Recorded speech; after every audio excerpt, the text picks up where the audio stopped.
everyone, and welcome back to another episode of The Ordinary Critics. Today, we will be reviewing The Nun. Nope, this is my bag of nopes and nope.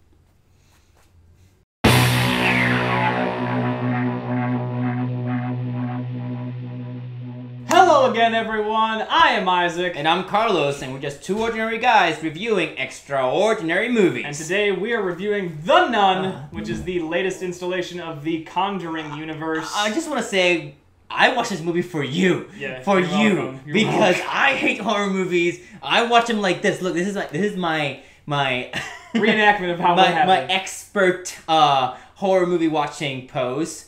Fingers in my ears, fingers cover my eyes. The entire movie. The whole movie. I like squatted up and hugged my knee for a while. So yeah, this one's for you guys. So from now on, there will be spoilers. Yeah. Just so you know. So if you haven't gone and seen it, go check it out. It's an okay movie. It's okay. If we were scared. We were scared. Yeah, we were scared, and honestly, if you're into the Conjuring universe, Go check it out. Yeah, because For it gives the beginning of the very intro, the origin of the demon that they fight. This is the third appearance of this demon. In The Conjuring 2. In The Conjuring, yeah. So, now that we have everybody ready, you ready? I'm ready. 3, 2, 1, let's go. So, the plot of this movie, like Carlos said, it is it's the newest installation of the Conjuring universe, but chronologically, it is the first movie to happen. It is the first. It is before Annabelle creation. Yes. Yeah, it's like the first movie. It's setting up literally that Everything whole from there on. series. Yeah. So, which is kind of exciting. So, It all takes place in 1952. yes. In Saint Cartagena, something like that. St. Carda's monastery, right? Yeah. Yeah. So and it's an abbey in this place. in Romania. In Abbey, Romania. not monastery. Yeah, it's an abbey. Monasteries for monks, abbeys is for nuns. Just so there's your lesson for the day. So it happens in this abbey in Romania, which is the town has kind of like already discarded. You know, they hate this place. They think it's cursed.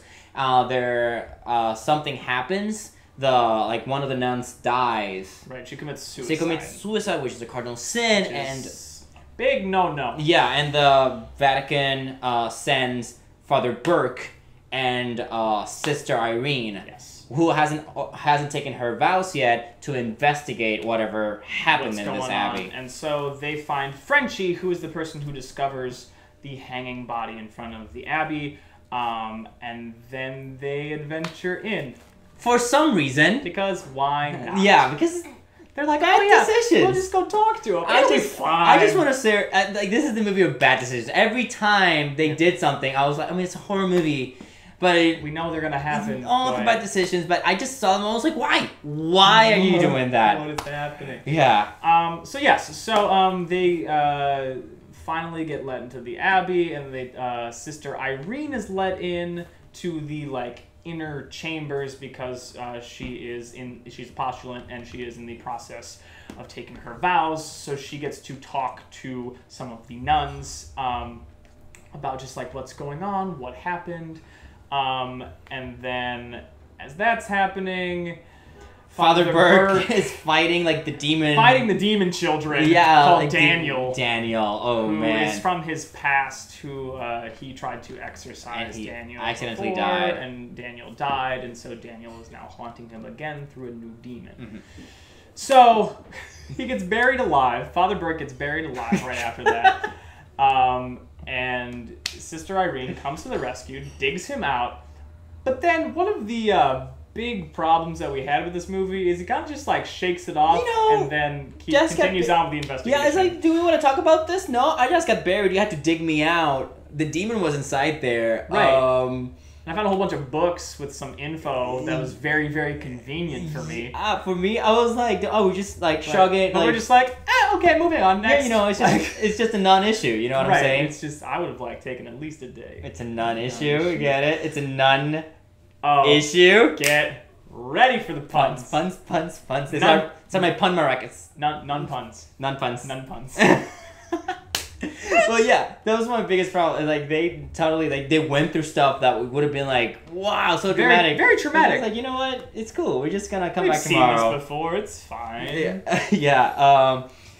What happened? What did they discover? They discover the origin, like when the yes, that it is, and they tell through the books that they find. Father Burke kind of figures out how Valak, who is the main demon, who is the nun, came into this world. Which is you want to go into this? Yeah. So basically, this Baron. This is I love this part so much.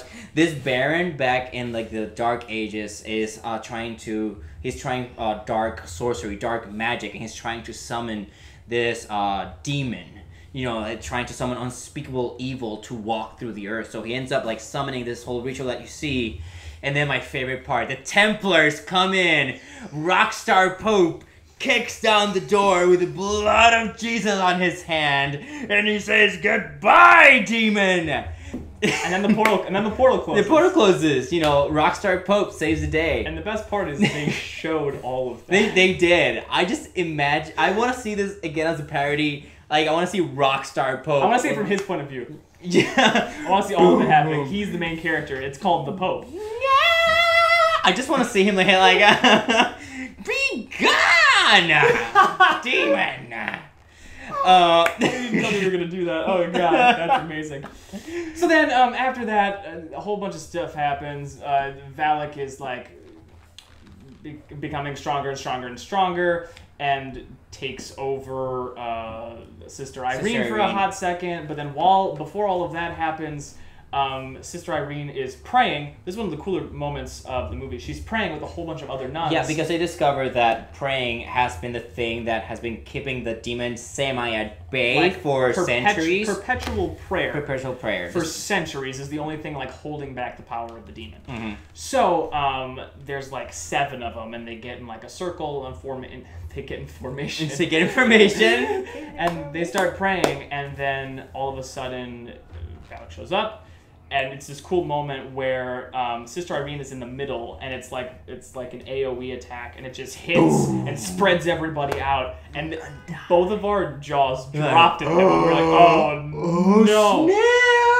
Snap! And then Sister Irene continues on with her prayer, but then gets marked with the sign of the devil, the 5-point star. 5-point star.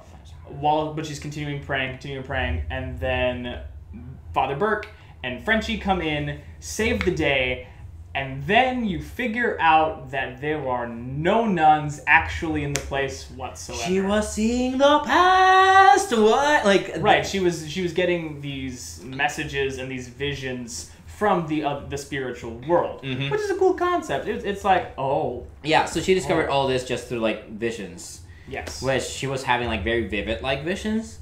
But that's how she got all the information about what happened and what to do next. Right. So what they have to do next is they have to find the blood of Jesus Christ, which is in this abbey magically, because Rockstar Pope left it there. Rockstar Pope. Where else would you leave it? He didn't take it to the Vatican with him. He left it in this abbey just in case he decides to come back. Because Rockstar Pope knows. He knows what's best for everybody. He's your guy. He's your friend. You know. Hey, it's like that meme with Jesus where he's like good guy Jesus. Yeah, good guy Jesus. So they have to find the blood of Jesus Christ, and then the only clue that they have is that at the end of every one of these visions, there's just one saying that is repeating over and over again in Sister Irene's head. Mary points the way. Right. So they find a statue, and literally it's her pointing, and there's a beam of light coming down and shooting across the room. And they use this relic key to unlock the wall that is holding the blood of Jesus Christ. So I just want to say we were not with the movie after Rockstar Jesus. After Rockstar Pope. After Rockstar Pope. I was kind of like, I was still scared, but not really invested. We're like, oh, okay, here we go. Fun time. So, and then Sister Irene gets possessed by the demon, but then Frenchie and like battles Valak, and then what happens? Basically, that's a huge battle. It's a huge battle of like the forces of good versus the forces of evil. You know, and you She's saw like drowning. Yeah, Sister you Irene. saw it. You know who wins, and that eventually Frenchie is possessed somehow by the end of it, because which I didn't get. We still don't really understand. Because if he was possessed, why would the demon be fighting? Right. So like timeline is Frenchie and demon are fighting. Yeah. Demon kills Frenchie. Demon goes to drown Sister Irene. Drown. Is this helping? Sister Irene puts the blood of Jesus Christ in her mouth. She has the holiest of mouths from now on. It's like Listerine, but like taken to the ultimate level. Just saying. You heard about potty mouth? That's cured. It's the opposite. Spits out the blood of Jesus Christ onto Valak. Valak dies. Or gets cast back into the underworld, or whatever. Right, or whatever, and then... The hole is closed. Frenchie comes back. But then you see later that Frenchie was possessed by Valak before Valak... All of that happens, so it's kind of like, oh, you split yourself up into two? Yeah. So there's two? It was a very confusing How did that time happen? for us. Yeah, that part I don't get. Either he got possessed and Valak was done, or we cast him out.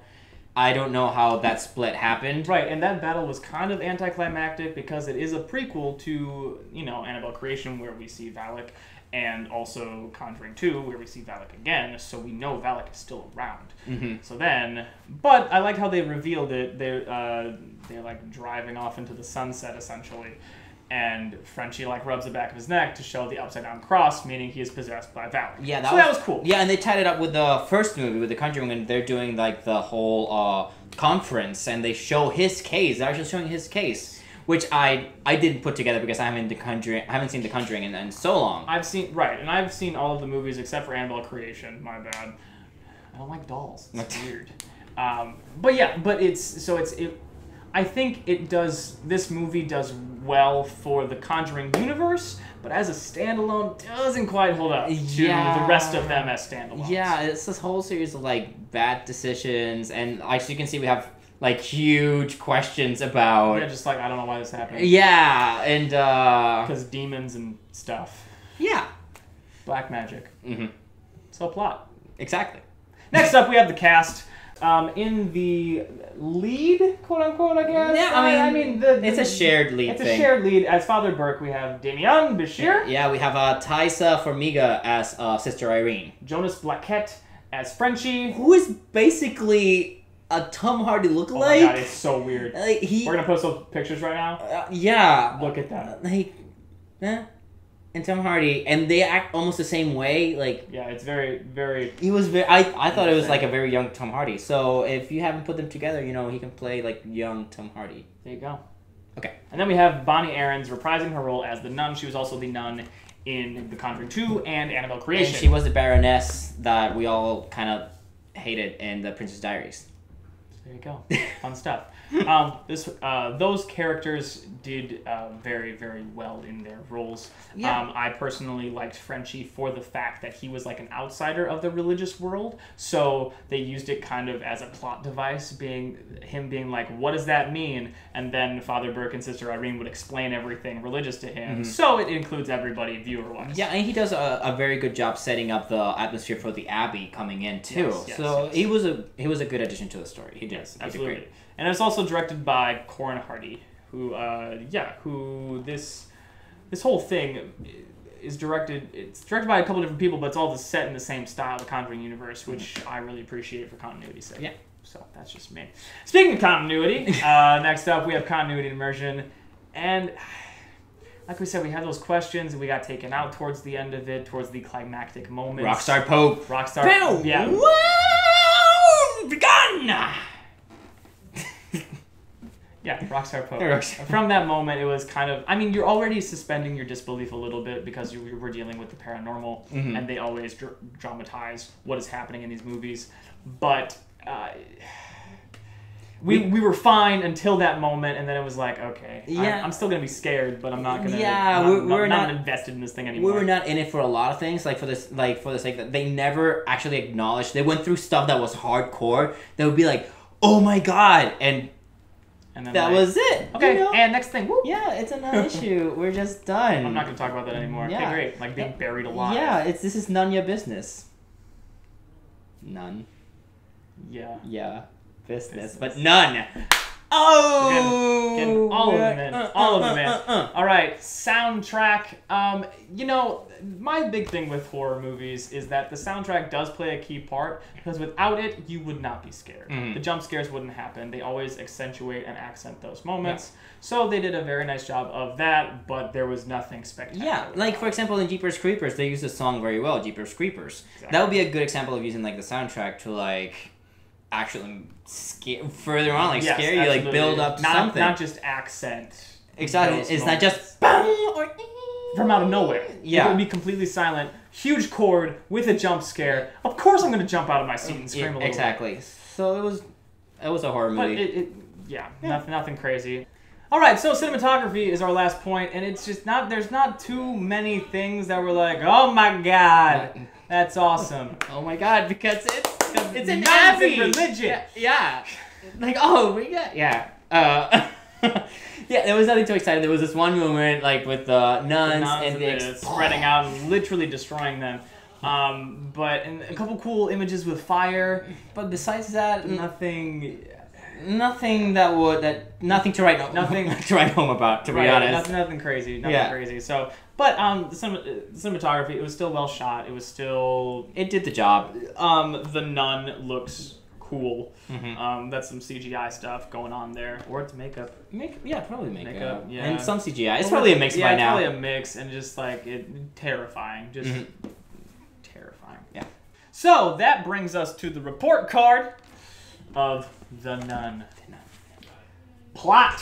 I'm gonna give it a 7. I give it a 6. Cast is an 8. 8. Continuity and immersion, a 6. 6. Rockstar pop! Yeah! Soundtrack, a 7. 7. Cinematography, a 7. Another 7. Which is a total of a 69. That's a D.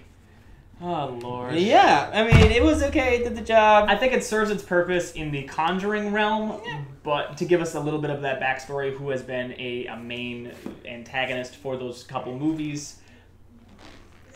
But as a standalone, it falls flat. Yeah, it's scary. Nothing too exciting. Nothing too exciting. Yeah.